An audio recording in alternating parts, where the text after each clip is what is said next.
Assalamualaikum warahmatullahi wabarakatuh. Selamat berjumpa lagi di channel Warko Winardi.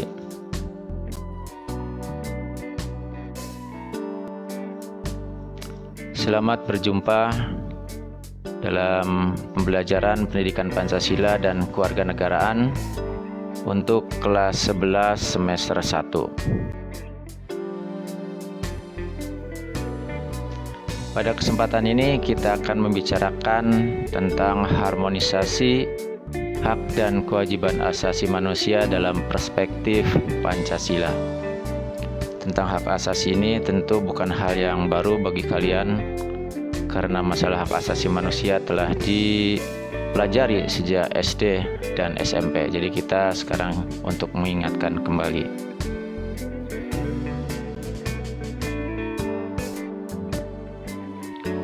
Oke, kompetensi dasar pada bab ini sesuai dengan Permendikbud bahwa untuk pelajaran PPKN di sini ada 4 kompetensi dasar, yaitu kompetensi dasar sikap spiritual, yaitu menghargai hak asasi manusia berdasarkan perspektif Pancasila sebagai anugerah Tuhan Yang Maha Esa.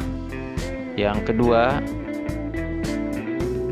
kompetensi dasar sikap sosial, yaitu bersikap peduli terhadap hak asasi manusia berdasarkan perspektif Pancasila dalam kehidupan berbangsa dan bernegara. Yang ketiga, ini kompetensi pengetahuan, menganalisis pelanggaran hak asasi manusia dalam perspektif Pancasila dalam kehidupan berbangsa dan bernegara. Dan yang keempat, menyaji hasil analisis pelanggaran hak asasi manusia dalam perspektif Pancasila dalam kehidupan berbangsa dan bernegara. Itu kompetensi dasar yang akan kita bicarakan pada pertemuan ini.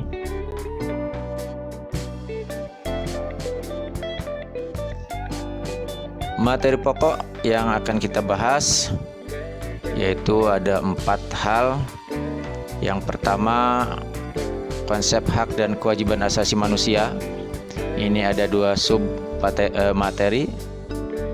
Submateri yang pertama, makna hak asasi manusia, dan submateri yang kedua, makna kewajiban asasi manusia. Materi pokok yang kedua yaitu substansi hak dan kewajiban asasi manusia dalam Pancasila. Ini terbagi ke dalam 3 sub pokok materi, yaitu hak asasi manusia dalam nilai dasar Pancasila, yang kedua dalam nilai instrumental Pancasila, dan yang ketiga dalam nilai praksis Pancasila. Materi yang ketiga yaitu kasus pelanggaran hak asasi manusia. Nanti akan kita bicarakan tentang penyebab pelanggaran hak asasi manusia, kemudian contoh kasus-kasus pelanggaran hak asasi manusia di Indonesia. Dan yang keempat adalah upaya penegakan hak asasi manusia. Di sini ada 2 yang akan kita bicarakan, yaitu upaya pemerintah dalam menegakkan hak asasi manusia dan upaya penanganan kasus pelanggaran hak asasi manusia. Selamat mengikuti dan menyimak. Semoga bermanfaat.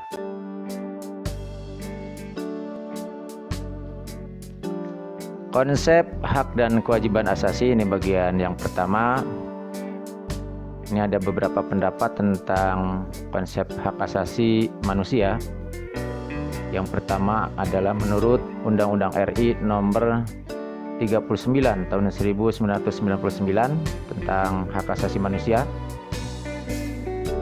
HAM diartikan sebagai suatu seperangkat hak yang melekat pada hakikat dan keberadaan manusia sebagai makhluk Tuhan Yang Maha Esa dan merupakan anugerahnya yang wajib dihormati, dijunjung tinggi, dan dilindungi baik oleh negara, hukum, pemerintah, dan setiap orang demi kehormatan serta perlindungan harkat dan martabat manusia.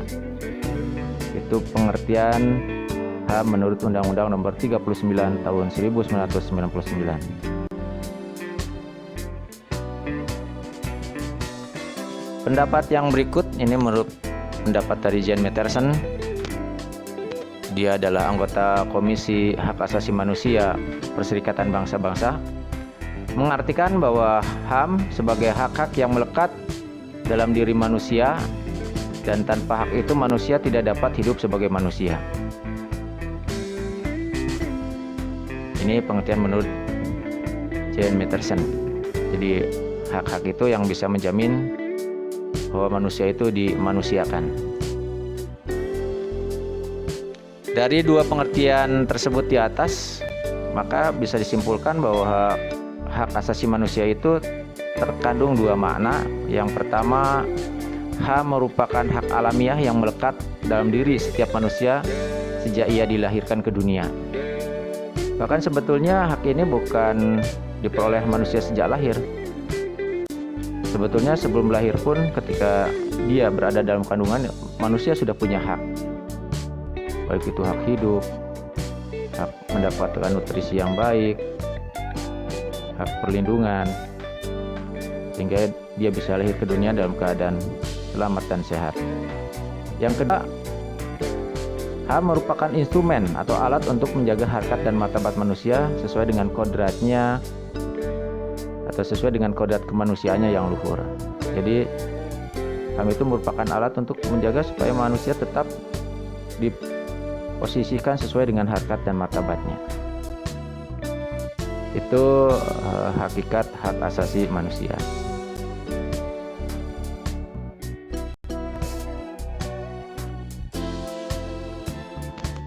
Adapun ciri-ciri dari HAM, ini ada 4. Yang pertama, hak asasi manusia itu bersifat hakiki.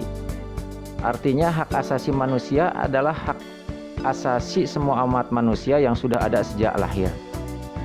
Jadi hak ini bukan pemberian dari manusia yang lain, atau hak ini bukan akibat karena dia berhubungan dengan manusia yang lain. Jadi dia sejak lahir, hak ini sudah melekat pada dirinya. Yang kedua, universal. Artinya hak asasi manusia itu berlaku untuk semua orang tanpa memandang status, suku bangsa, gender, ataupun perbedaan lainnya. Jadi siapapun, dimanapun, dan kapanpun itu punya hak asasi. Yang ketiga, tidak dapat dicabut. Artinya hak asasi manusia tidak dapat dicabut atau diserahkan kepada pihak lain. Dan yang keempat, tidak dapat dibagi. Artinya semua orang berhak mendapatkan semua hak.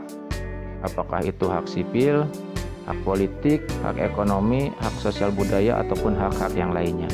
Jadi keseluruhan hak-hak itu berhak dimiliki oleh setiap orang tanpa dikurangi sedikit pun. Itu ciri-ciri dari hak asasi manusia. Jenis-jenis hak asasi manusia, di sini akan saya tampilkan 2 pendapat. Yang pertama, pendapat dari Universal Declaration of Human Rights.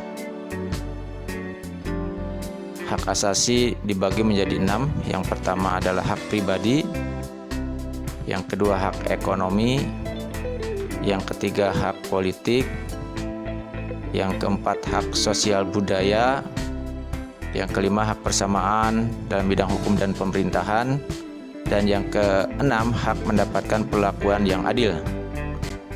Sedangkan pendapat yang kedua yaitu dalam TAP MPR nomor 17/MPR/1998.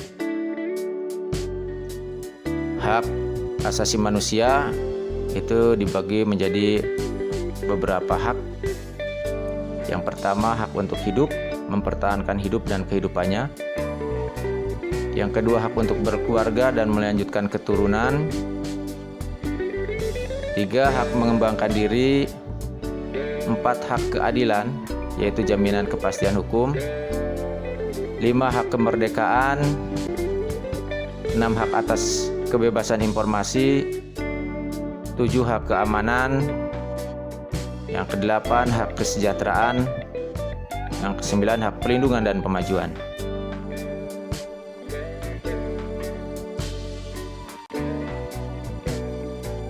Sedangkan makna dari kewajiban asasi ini tertuang dalam pasal 1 ayat 2 Undang-Undang RI Nomor 39 Tahun 1999 tentang Hak Asasi Manusia menyatakan bahwa kewajiban asasi itu adalah kewajiban dasar manusia yang merupakan seperangkat kewajiban yang apabila tidak dilaksanakan tidak memungkinkan terlaksananya dan tegaknya hak asasi manusia.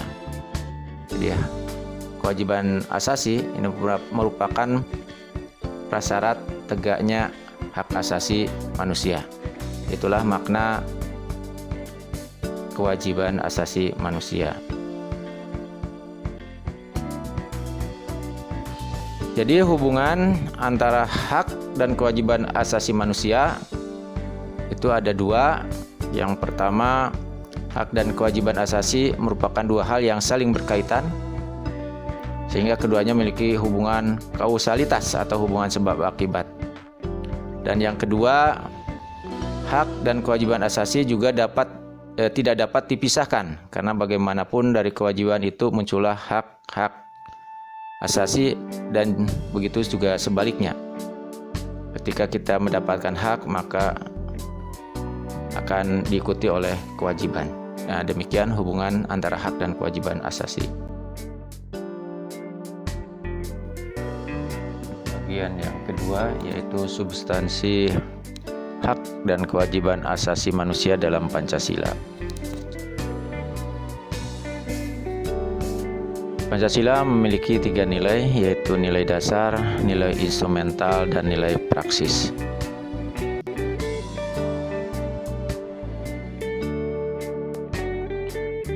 Yang pertama, hak asasi manusia dalam nilai dasar Pancasila. Nilai dasar berkaitan dengan hakikat kelima sila Pancasila, yaitu nilai ketuhanan yang Maha Esa, nilai kemanusiaan yang adil dan beradab, nilai persatuan Indonesia, nilai kerakyatan yang dipimpin oleh hikmat kebijaksanaan dalam permusyawaratan perwakilan, dan nilai keadilan sosial bagi seluruh rakyat Indonesia.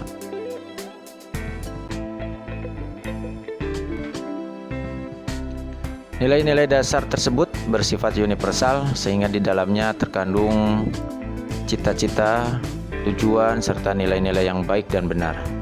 Nilai dasar ini bersifat tetap dan melekat pada kelangsungan hidup bangsa.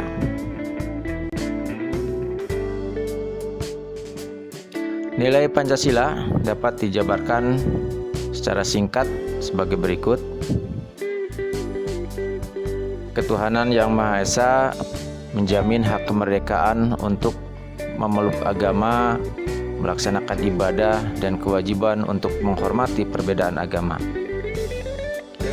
Sila kemanusiaan yang adil dan beradab menempatkan hak setiap warga negara pada kedudukan yang sama dalam hukum serta memiliki kewajiban dan hak yang sama untuk mendapat jaminan dan perlindungan hukum. Untuk sila persatuan Indonesia mengamanatkan adanya unsur pemersatu di antara warga negara dengan semangat gotong royong, saling membantu, saling menghormati, rela berkorban, dan menempatkan kepentingan bangsa dan negara di atas kepentingan pribadi atau golongan. Hal ini sesuai dengan prinsip hak asasi manusia, bahwa hendaknya sesama manusia bergaul satu sama lainnya dalam semangat persaudaraan.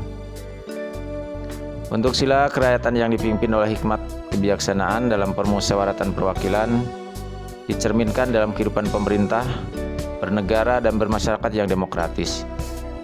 Menghargai setiap warga negara untuk bermusyawarah, mufakat yang dilakukan tanpa adanya tekanan, paksaan, ataupun intervensi yang membelenggu hak-hak partisipasi masyarakat.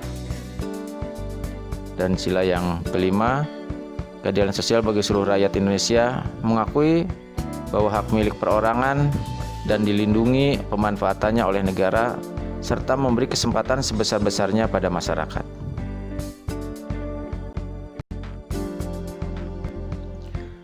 Hak asasi manusia dalam nilai instrumental.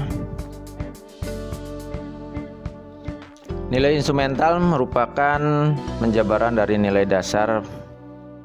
Nilai instrumental sifatnya lebih khusus dibandingkan dengan nilai dasar. Dengan kata lain, nilai instrumental merupakan pedoman pelaksanaan kelima sila Pancasila. Perwujudan nilai instrumental pada umumnya berbentuk ketentuan konstitusional, mulai dari Undang-Undang Dasar sampai dengan peraturan daerah, baik peraturan daerah provinsi, kabupaten, ataupun kota.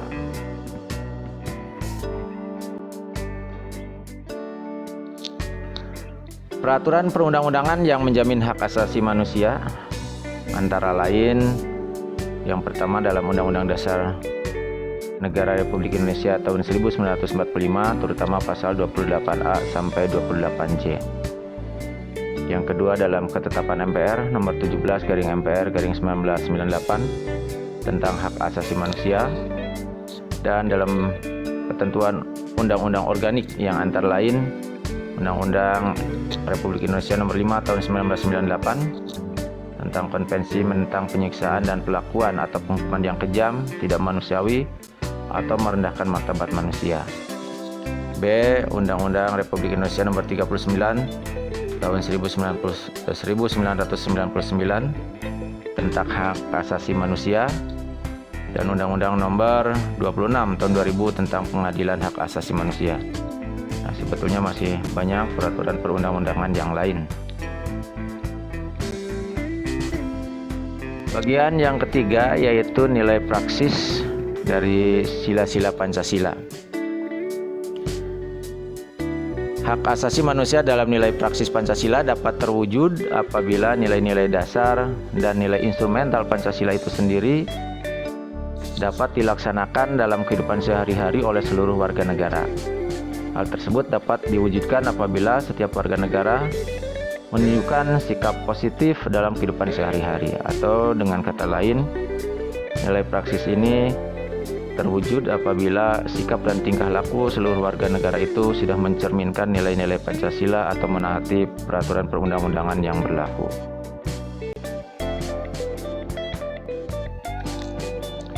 Hak asasi manusia dalam nilai praksis sila-sila Pancasila antara lain bisa dijabarkan sebagai berikut. Sila ketuhanan yang Maha Esa. Ini yang pertama, hormat menghormati dan bekerja sama antar umat beragama sehingga terbina kerukunan hidup. Yang kedua, saling menghormati kebebasan beribadah sesuai dengan agama dan kepercayaannya. Yang ketiga, tidak memaksakan suatu agama dan kepercayaan kepada orang lain. Sementara sila kemanusiaan yang adil dan beradab, nilai praksisnya yang pertama, mengakui persamaan derajat, hak, dan kewajiban antara sesama manusia. Yang kedua, saling mencintai sesama manusia. Yang ketiga, tenggang rasa kepada orang lain. Yang keempat, tidak semena-mena kepada orang lain. 5. Menjunjung tinggi nilai-nilai kemanusiaan. 6. Berani membela kebenaran dan keadilan. Yang ketujuh, hormat menghormati dan bekerja sama dengan bangsa lain.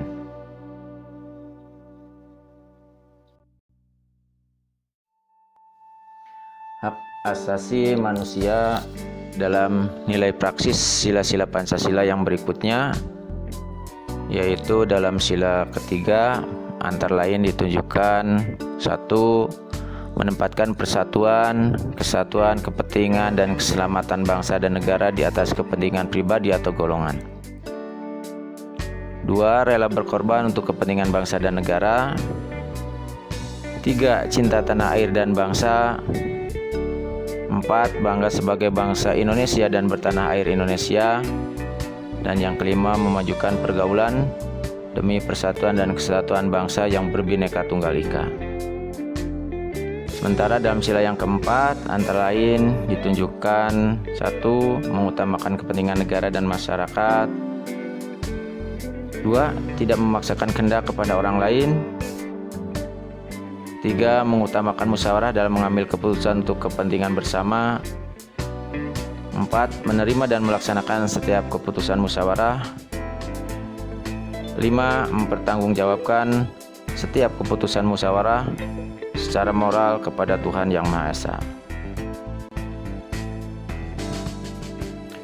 Sila yang kelima, nilai praksisnya yaitu yang pertama menjaga keseimbangan antara hak dan kewajiban.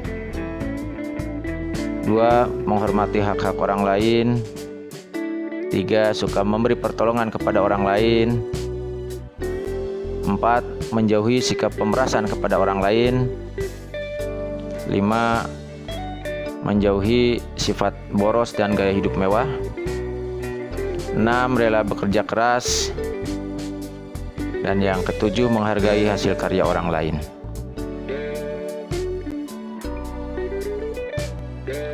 Bagian C yaitu tentang kasus pelanggaran hak asasi manusia di Indonesia.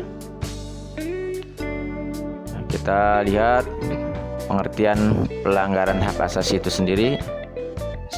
Secara yuridis ini terdapat dalam pasal 1 angka 6 Undang-Undang Republik Indonesia Nomor 39 Tahun 1999 tentang hak asasi manusia, menyatakan bahwa pelanggaran hak asasi manusia adalah setiap perbuatan seseorang atau kelompok orang termasuk aparat negara, baik disengaja ataupun tidak disengaja, atau kelalaian yang secara hukum mengurangi, menghalangi, membatasi dan atau mencabut hak asasi manusia seseorang atau kelompok yang dijamin oleh undang-undang dan tidak mendapatkan atau dikhawatirkan tidak akan memperoleh penyelesaian hukum yang adil dan benar berdasarkan mekanisme hukum yang berlaku. Itu pengertian dari pelanggaran hak asasi manusia.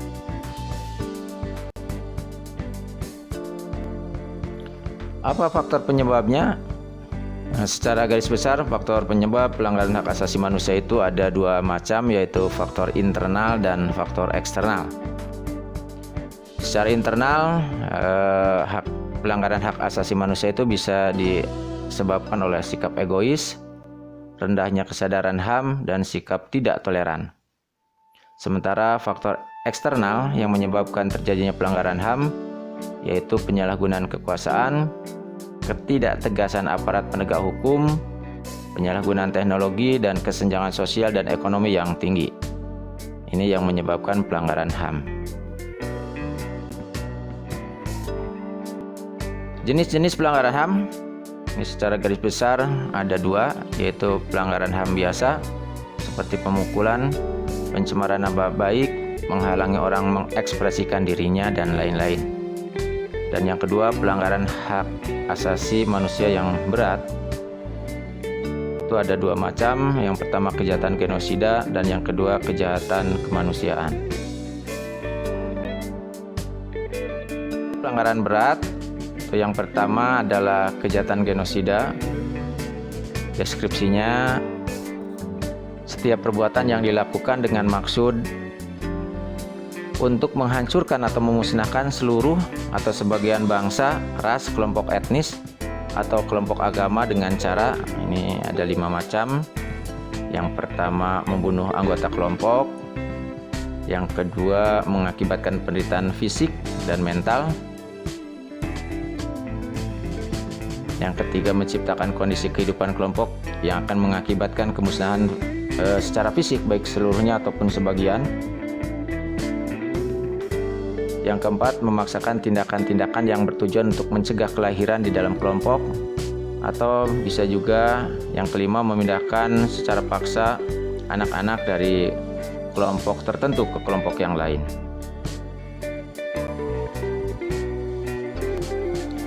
Pelanggaran HAM berat lainnya yaitu kejahatan kemanusiaan. Kejahatan kemanusiaan ini adalah serangan secara luas atau sistematis yang ditujukan secara langsung terhadap penduduk sipil, yang tindakannya dapat berupa antara lain yang pertama pembunuhan, yang kedua pemusnahan, yang ketiga perbudakan, yang keempat pengusiran atau pemindahan penduduk secara paksa, yang kelima perampasan kemerdekaan atau perampasan kebebasan, yang keenam penyiksaan, yang ketujuh perkosaan, perbudakan seksual, pelacuran secara paksa, pemaksaan kehamilan atau pemandulan dan sejenisnya.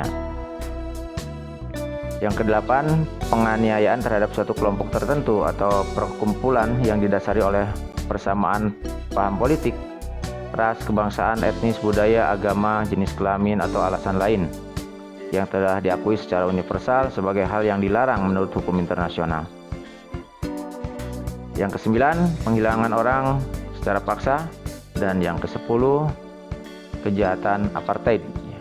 Ini kejahatan yang pernah terjadi di daerah Afrika Selatan, itu kejahatan apartheid.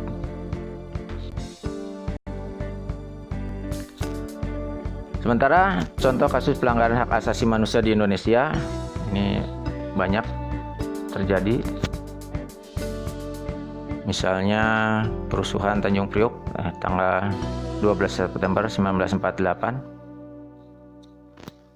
Kemudian yang kedua, penyerbuan kantor Partai Demokrasi Indonesia tanggal 27 Juli 1996. Penembakan mahasiswa Universitas Trisakti pada tanggal 12 Mei 1998. Tragedi Semanggi. Ini ada dua tragedi Semanggi. Yang pertama tanggal 13 November 1998. Kemudian penculikan aktivis pada tahun 1997-1998. Nah, tiga contoh yang terakhir ini adalah ketika masa transisi antara Orde Baru ke era reformasi. Ini terjadi beberapa kategori pelanggaran HAM.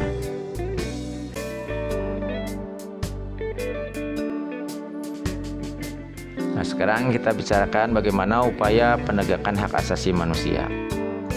Ini ada dua macam. Yang pertama, upaya pemerintah dalam menegakkan hak asasi manusia, dan yang kedua, upaya penanganan kasus pelanggaran hak asasi manusia.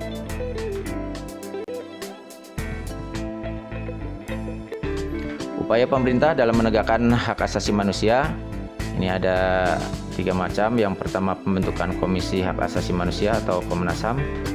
Yang kedua, pembuatan instrumen hak asasi manusia, dan yang ketiga, pembentukan pengadilan hak asasi manusia. Langkah yang pertama dalam pembentukan Komnas HAM. Jadi Komnas HAM ini dibentuk pada tanggal 7 Juni 1993 melalui Kepres nomor 50 tahun 1993.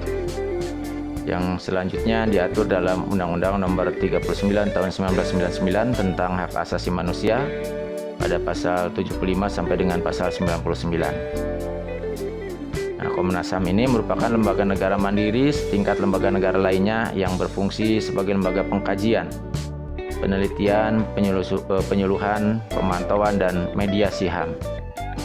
Komnas HAM beranggotakan 35 orang yang dipilih oleh DPR berdasarkan usulan Komnas HAM dan ditetapkan oleh Presiden. Masa jabatan 5 tahun dan sesudahnya bisa diangkat lagi untuk 1 kali masa jabatan. Itu tentang keanggotaan Komnas HAM.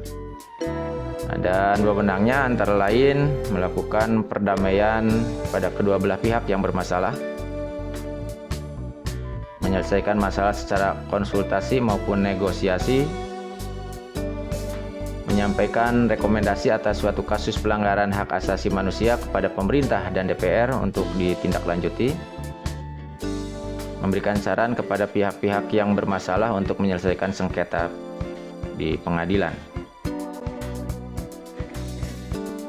Langkah yang kedua yaitu pembentukan instrumen HAM. Antara lain ini pemerintah melalui MPR mengamandemen Undang-Undang Dasar yang memasukkan pasal-pasal khusus tentang hak asasi manusia.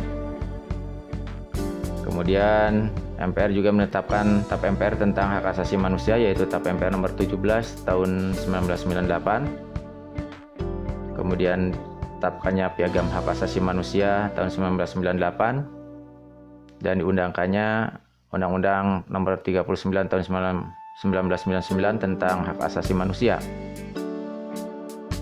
Kemudian diikuti dengan Undang-Undang nomor 26 tahun 2000 tentang pengadilan HAM. Secara khusus untuk perlindungan anak juga ini mengundangkan berbagai macam peraturan perundang-undangan. Ada Undang-Undang RI Nomor 3 Tahun 1997 tentang Pengadilan Anak, kemudian Undang-Undang RI Nomor 23 Tahun 2002 tentang Perlindungan Anak, dan Undang-Undang Nomor 11 Tahun 2012 tentang Sistem Peradilan Anak. Nah, itu tentang pembentukan instrumen tentang HAM. Tiga, yaitu pembentukan pengadilan HAM. Pengadilan HAM ini dibentuk berdasarkan Undang-Undang Nomor 26 Tahun 2000. Pengadilan HAM adalah pengadilan khusus terhadap pelanggaran HAM berat yang diharapkan dapat melindungi hak asasi manusia, baik perseorangan maupun masyarakat. Pengadilan HAM juga menjadi dasar bagi penegakan kepastian hukum, keadilan dan perasaan aman, baik bagi perseorangan maupun masyarakat. Pengadilan HAM ini bertugas dan berwenang memeriksa dan memutuskan perkara pelanggaran hak asasi manusia yang berat. Di samping itu berwenang memeriksa dan memutus perkara pelanggaran HAM yang dilakukan oleh warga negara Indonesia yang berada di luar negeri.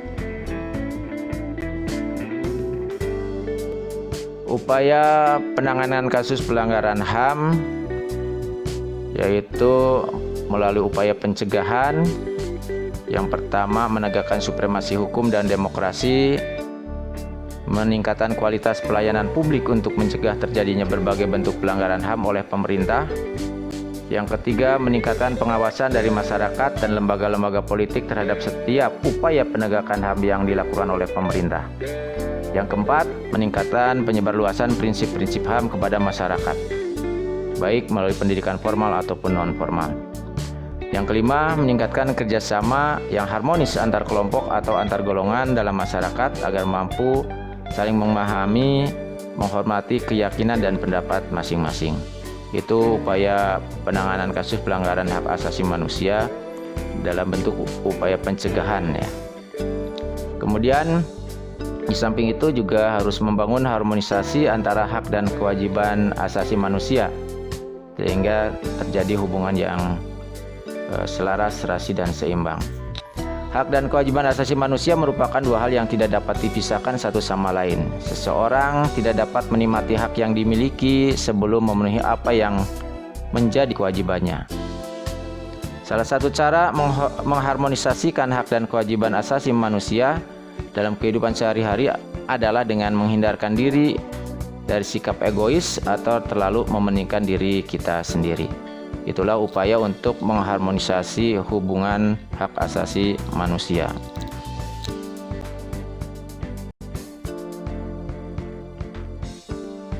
Demikian paparan untuk bab yang pertama tentang harmonisasi hak dan kewajiban asasi manusia. Terima kasih atas perhatiannya, dan jangan lupa untuk mengklik like dan memberikan komentar ya. Sampai jumpa, semoga bermanfaat. Wassalamualaikum warahmatullahi wabarakatuh.